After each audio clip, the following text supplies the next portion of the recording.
નમસ્કાર દર્શક મિત્રો, નર્મદા સમાચારમાં આપનું હાર્દિક સ્વાગત છે। સૌપ્રથમ જોઈશું અત્યાર સુધીના મુખ્ય સમાચારો। બિહારમાં જનતા દળ અને ભાજપના ગઠબંધન બાદ ભરૂચ જિલ્લા પંચાયતમાં પણ સત્તા પલટો થાય તેવી શક્યતા। હાલ ભરૂચ જિલ્લા પંચાયતમાં કોંગ્રેસ અને જનતા દળ યુનું ગઠબંધન છે।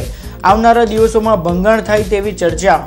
ભરૂચના પટેલ સુપર માર્કેટના વેપારીઓનો નગરપાલિકા કચેરી પર હલ્લો। માર્કેટનો આંતરિક માર્ગ બિસ્માર બનતા સ્થાનિકોનો વિરોધ। માર્ગ બનાવવાની માંગ સાથે પ્રમુખને રજૂઆત કરાઈ। ભરૂચના દાંડિયા બજાર વિસ્તારમાં કિન્નરો વચ્ચે છૂટા હાથની મારામારી। બહારના આવેલ બે કિન્નરો નાણાં ઉઘરાવતા થઈ બબાલ।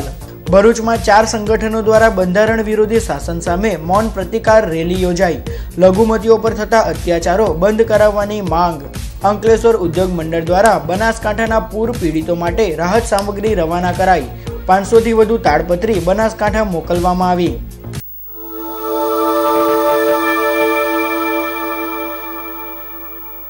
બિહારમાં જનતા દળ અને ભાજપના ગઠબંધન બાદ ભરૂચ જિલ્લા પંચાયતમાં પણ સત્તા પલટો થાય તેવી શક્યતા જોવા મળી રહી છે। બિહારમાં આજે જનતા દળ અને ભાજપના ગઠબંધનની સરકાર રચાઈ છે। સીએમ નીતિશ કુમારે આરજેડી સાથે છેડો ફાડી અસલ સાથી એવા ભાજપનો હાથ પકડી સત્તાના સૂત્રો સંભાળ્યા છે। ત્યારે કોંગ્રેસ અને જનતા દળ યુના ગઠબંધનથી ચાલતી ભરૂચ જિલ્લા પંચાયતમાં પણ આવનારા દિવસોમાં સત્તા પલટો થાય એની શક્યતા નકારી શકાતી નથી। જનતા દળ કોંગ્રેસ સાથે છેડો ફાડી ભાજપ સાથે ગઠબંધન કરે એવી ચર્ચા ચાલી રહી છે। જોકે ભરૂચ જિલ્લા પંચાયતના ઉપપ્રમુખ અને જનતા દળના આગેવાન અનિલ ભગતે ટેલિફોનિક વાતચીતમાં જણાવ્યું હતું કે ભરૂચ જિલ્લા પંચાયતમાં કોંગ્રેસ અને જનતા દળ યુનું ગઠબંધન જ રહેશે। બિહારના પ્રશ્નો અલગ છે, આથી જનતા દળ ભાજપ સાથે જોડાયું છે। ભરૂચના પટેલ સુપર માર્કેટનો આંતરિક રસ્તો બિસ્માર બનતા વેપારીઓએ નગરપાલિકા કચેરી પર હલ્લો મચાવ્યો હતો। ભરૂચમાં વર્ષ 1975માં સ્થાપાયેલ પટેલ સુપર માર્કેટની વર્ષો જતાં બદથી બદતર હાલત થઈ છે। ચોમાસાની સિઝનમાં માર્કેટના માર્ગ બિસ્માર બનતા વેપારીઓ સાથે ગ્રાહકો પણ હાલાકી વેઠી રહ્યા છે। ત્યારે વેપારીઓ દ્વારા આજરોજ રેલી કાઢી નગરપાલિકા કચેરીમાં હલ્લો મચાવવામાં આવ્યો હતો। વેપારીઓએ નગરપાલિકા કચેરીમાં ભારે સૂત્રોચ્ચાર કર્યા હતા। વેપારીઓના વિરોધ પ્રદર્શનના પગલે નગરપાલિકા કચેરીમાં ચાંપતો પોલીસ બંદોબસ્ત ગોઠવાયો હતો। વેપારીઓ દ્વારા નગરપાલિકા પ્રમુખ આરવી પટેલને પ્રશ્ન બાબતે રજૂઆત કરાઈ હતી અને જો પ્રશ્નનું નિરાકરણ નહીં આવે તો ઉગ્ર આંદોલનની ચીમકી ઉચ્ચારવામાં આવી હતી। માર્કેટ વેપારી એસોસિએશનના સર્વે વેપારી મિત્રો સાથે અમે રેલી સ્વરૂપની અંદર ભરૂચ નગરપાલિકાના પ્રમુખ અને ચીફ ઓફિસર સાહેબને આવેદનપત્ર આપ્યું છે। અમારા સ્થાનિક સુવિધા માટે રસ્તો અને પાણીની વ્યવસ્થા, વરસાદી પાણીના નિકાલ માટેની જે તે વ્યવસ્થા અમે કરી છે અને અત્યારે જે પ્રમુખશ્રી સાહેબે અમને કીધું છે કે 70-30માં તમને રસ્તો બનાવી આપવામાં આવશે, પણ 70-30 માટે અમે વેપારી સંમત નથી। કારણ કે નર્મદા માર્કેટની અંદર જો 38 લાખ રૂપિયાનો રોડ જો 100% ગ્રાન્ટમાંથી થતો હોય તો સુપર માર્કેટને 30% કેમ આપવાના? ને અમે 25 થી 30 લાખ રૂપિયા સુધીનો ટેક્સ ભરતા જ છીએ ઓલરેડી, ને આજે મળશો એને સુવિધા તો નામે કશું છે જ નહીં, તો શા માટે અમે પૈસા ભરીએ?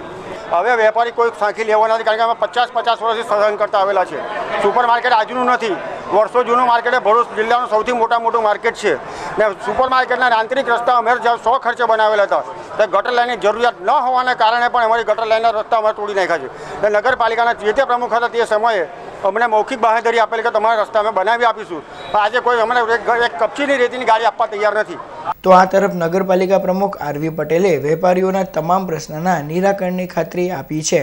આ માગણીઓના અનુસંધાનની અંદર તંદુરસ્ત ચર્ચાઓ કરવામાં આવી છે। નગરપાલિકા ટેક્સ લે છે એની ના નથી।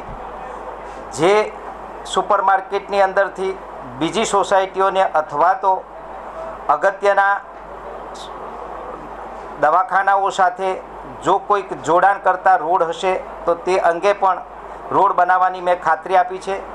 પે એન્ડ યુઝ માટે પણ એમની સાથે ચર્ચા કરી કે જો તમે બધા મિલકત ધારકો એક સાથે સર્વાનુમતે જો જમીન ફાળવવાના હશે તો પે એન્ડ યુઝ શૌચાલય બનાવવા માટે પણ અમારી સહમતિ હશે। ભરૂચના દાંડિયા બજાર વિસ્તારમાં નાણાં ઉઘરાવવા બાબતે 2 કિન્નરો વચ્ચે છૂટા હાથની મારામારી થઈ હતી। ભરૂચના દાંડિયા બજાર વિસ્તારમાં આજરોજ સવારના સમયે કિન્નરો વચ્ચે છૂટા હાથની મારામારી થઈ હતી. મુંબઈ અને ભાવનગરના કિન્નરો ભરૂચમાં નાણાં ઉઘરાવવા નીકળતા સ્થાનિક કિન્નરોએ તેમને અટકાવ્યા હતા, જે બાબતે ઝઘડો થતાં વાત મારામારી સુધી પહોંચી હતી. મહેંદી કુંવરના જણાવ્યા અનુસાર કોકિલા કુંવરબા બહારથી કિન્નરો મંગાવી નાણાં ઉઘરાવે છે, જેને કારણે તેઓનું ભરણ પોષણ થઈ શકતું નથી. આથી બહારથી આવેલ 2 કિન્નરોને પકડી પાડી તેઓ સાથે ઝઘડો કરવામાં આવ્યો હતો. કિન્નરો વચ્ચે મારામારી થતાં દોડધામ મચી જવા પામી હતી. જોકે આ મામલામાં લખાઈ છે ત્યાં સુધી કોઈ પોલીસ ફરિયાદ નોંધાઈ નથી. આ લોકો એક છે તો મુંબઈની છે, એક ભાવનગરની છે. એ લોકો છે તો મહેમાન છે અહીં ગાડી. અહીંના બાલ બચ્ચા અમે લોકો ભરૂચના માસી લોકો અમે લોકો મા ગુરુ મુક્તિ કુંવર એ મક્તમપુરના અહીં ગાડી પેદાશી છે. અહીંના પ્રોપર અહીંના જ માસી છે એ લોકો.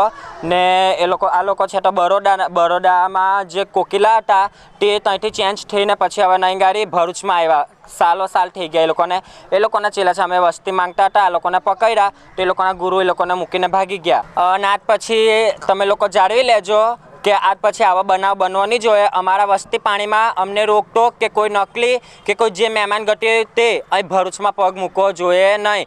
ભરૂચમાં 4 સંગઠનો દ્વારા બંધારણ વિરોધી શાસન સામે મૌન પ્રતિકાર રેલી યોજાઈ હતી. ભરૂચમાં ગુરુવારના રોજ જમિયતે ઉલમા મૂળ નિવાસી સંઘ, બિલિસ્તાન ટાઈગર સેના અને ઓબીસી સમિતિ દ્વારા વિશાળ મૌન રેલી કાઢવામાં આવી હતી. રેલવે સ્ટેશન સ્થિત બાબા સાહેબ આંબેડકરની પ્રતિમાને ફૂલહાર કરી નીકળેલ રેલી 5 બત્તીથી શક્તિનાથ થઈ કલેક્ટર કચેરી પહોંચી હતી, જ્યાં આવેદનપત્ર પાઠવાયું હતું. જેમાં જણાવ્યા અનુસાર તાજેતરમાં દેશમાં બંધારણ વિરોધી શાસન ચાલી રહ્યું છે અને લઘુમતીઓ પર આયોજનબદ્ધ રીતે હુમલા કરવામાં આવી રહ્યા છે, જેને બંધ કરાવવાની માંગ કરાઈ હતી. જે મૂળ નિવાસીઓ છે 85% દેશની વસ્તી છે એ લોકો દ્વારા અમે આજે ભરૂચ કલેક્ટરશ્રીને આવેદનપત્ર આપવા માટે આવ્યા છે. આ દેશ એક લોકશાહી છે અને લોકશાહીનો મતલબ જ એ થાય છે કે દરેક વ્યક્તિ સ્વતંત્રપણે પોતાનું વાણી ઉચ્ચારી શકે, સ્વતંત્રપણે જીવી શકે. તેમ છતાં પણ આ દેશમાં આજે પરિસ્થિતિ ખૂબ જ ભયંકર છે. અમુક મનુવાદી લોકો આ દેશના જે ભાઈચારાને આ લોકો તોડવાની કોશિશ કરી રહેલા છે, એનો અમે વિરોધ કરીએ છીએ અને વખોડી નાખીએ છીએ. આ દેશની અંદર તમામ ધર્મના લોકો રહે છે, તમામ જાતિના લોકો રહે છે. ભારત દેશનો કોઈ ધર્મ નથી, છતાં પણ આ દેશના જે શાસનકર્તાઓ છે જે સંવિધાન વિરોધી કામ કરી રહેલા છે અને કાયદો અને વ્યવસ્થાનું જેવું આ દેશની અંદર હવે રહ્યું નથી. એમનું ફક્ત એક જ શાસન છે. આ દેશને ભારત દેશને સશક્ત બનાવવાની જગ્યાએ ફક્ત હિન્દુ રાષ્ટ્ર બનાવવું, હિન્દુ રાષ્ટ્ર અર્થાત બ્રાહ્મણ રાષ્ટ્ર બનાવવું એ જ એમનો વિકલ્પ છે.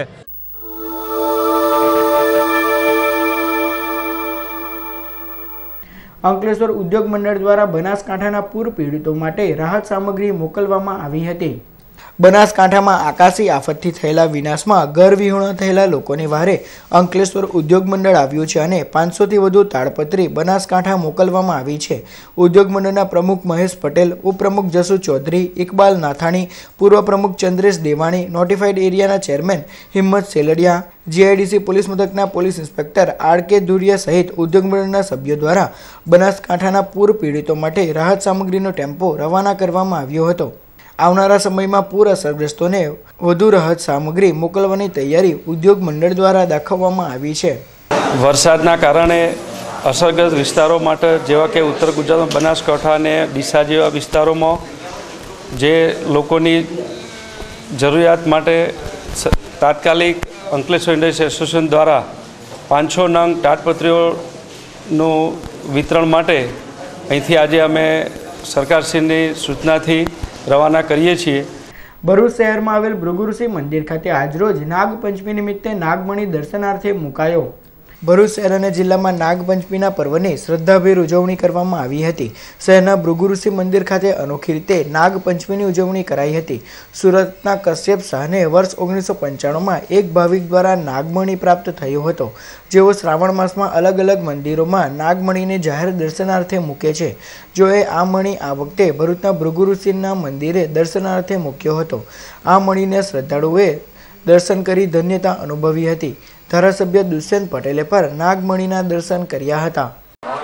આ વખતે ભૃગુઋષિ આશ્રમમાં અને ભરૂચમાં ટ્રસ્ટીઓ મારી પાસે સંપર્ક કર્યો, મેં એમનો સંપર્ક કર્યો અને તે પછી આજની નાગપાંચમે અમે આ મણી દર્શનમાં જાહેર દર્શનમાં મૂક્યો છે.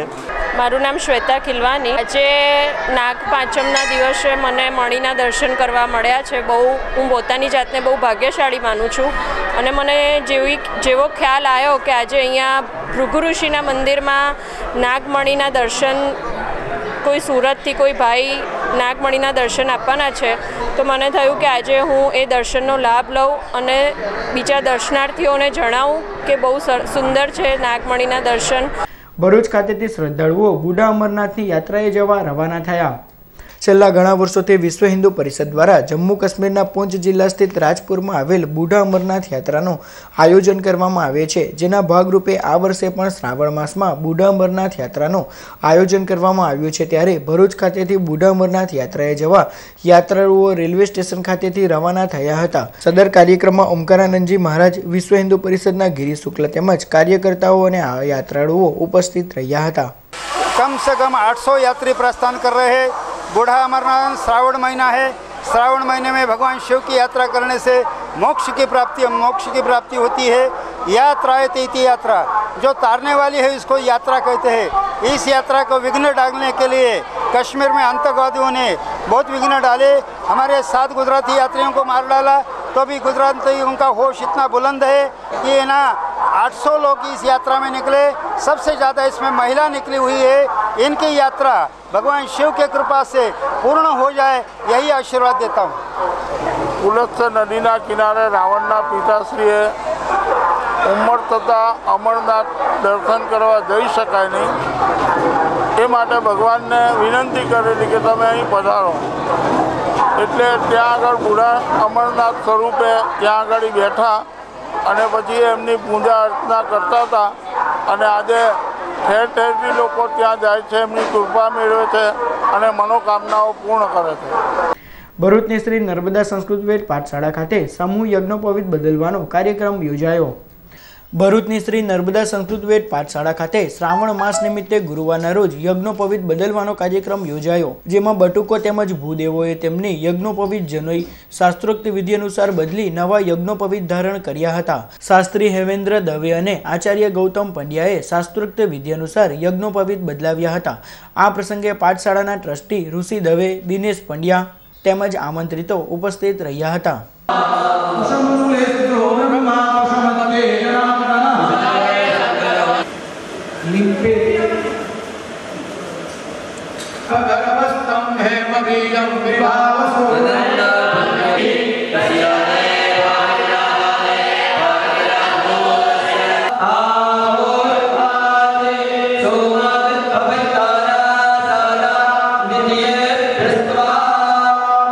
ભરૂચ શહેર તથા જિલ્લામાં સાર્વત્રિક વરસાદ નોંધાયો હતો.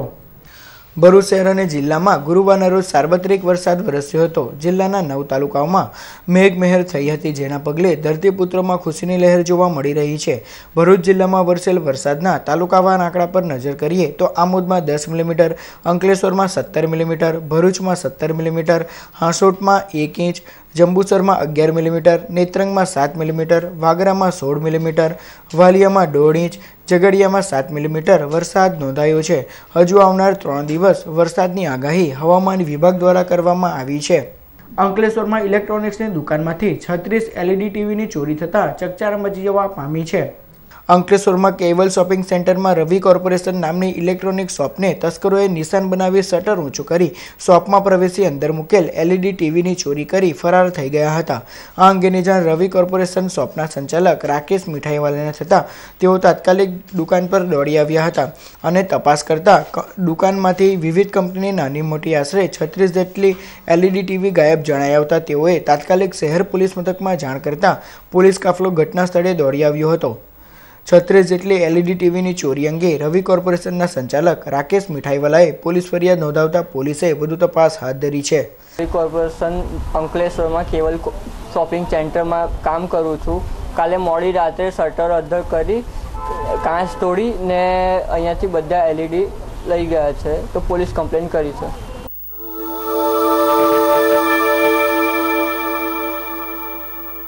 સમાચાર પૂર્ણ કરતા પહેલા મુખ્ય સમાચાર પર ફરી એક નજર. બિહારમાં જનતા દળ અને ભાજપના ગઠબંધન બાદ ભરૂચ જિલ્લા પંચાયતમાં પણ સત્તા પલટો થાય તેવી શક્યતા. હાલ ભરૂચ જિલ્લા પંચાયતમાં કોંગ્રેસ અને જનતા દળ યુનું ગઠબંધન છે.